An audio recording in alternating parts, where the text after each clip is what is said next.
এই সম্পত্তিগুলোর রিসিভার নিয়োগ করেছেন বিজ্ঞ আদালত।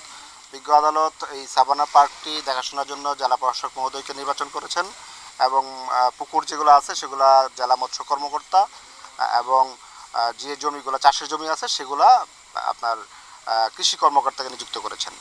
তা ইতিমধ্যে আমরা আমাদের হেড অফিস থেকে এবং এখানে স্থানীয় লোকজনের কাছে জানতে পারলাম যে পার্কের যে অনেক কিছু সম্পত্তিগুলো ব্যাহত হচ্ছে।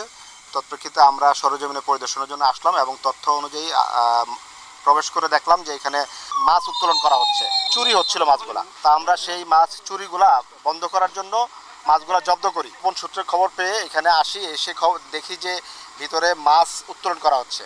কিন্তু এখানে গতকালকে কোর্টের অর্ডারে এই জিনিসটা জেলা প্রশাসকের আন্ডারে দিয়ে দেওয়া হয়েছে, কিন্তু এখানে তারা গোপনে মাছগুলা চুরি করে উঠিয়ে বিক্রি করার পায়তারা করছিল। আমরা সেই মাছগুলা জব্দ করি, জব্দ করে এখানে এসএলএন মহোদয় এবং মৎস্য কর্মকর্তার সাথে নিয়ে নিলামে বিক্রয় করি। নিলামে বিক্রয় করে মোট 590 কেজির মতো মাছ আমরা বিক্রি করে 83,700 টাকা সরকারি কোষাগারে জমা দেওয়ার ব্যবস্থা করলাম। নিলামে অংশগ্রহণ করেছে 3 জন ব্যক্তি ছিল, তার মধ্যে সর্বোচ্চ দরদাতা ব্যক্তিকে মাছ দেওয়া হয়েছে।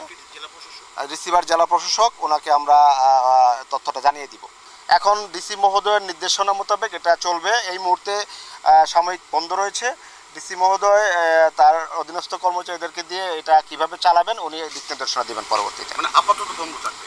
আপাতত তো এখন তো এই মুহূর্তে লোকবলের ঘাটতি আছে, বিভিন্ন ধরনের সমস্যা আছে, এগুলো সমাধান করে জেলা প্রশাসক এটা চালানোর জন্যই মূলত রিসিভার নিয়োগ করা হয়েছে, যাতে এটা সচল থাকে, দেশের অর্থনীতিতে কাজে লাগে।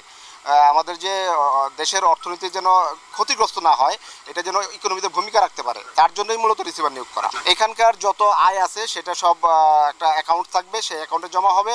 পরবর্তীতে এটা বিচার হওয়ার পরে রাষ্ট্র যদি এটা অপরাধ সম্পত্তি হয় তাহলে বাজেয়াপ্ত হবে, আর যদি মনে করে যে না আসামির পক্ষে থাকে তাহলে আসামি ফিরে পাবে। এটা একটা পৃথক ঘটনা। এই বিষয়ে আমরা আমাদের ঊর্ধ্বতন কর্তৃপক্ষকে জানিয়েছি, ঊর্ধ্বতন কর্তৃপক্ষ থেকে নির্দেশনা পেলে আমরা প্রয়োজনীয় ব্যবস্থা গ্রহণ করব।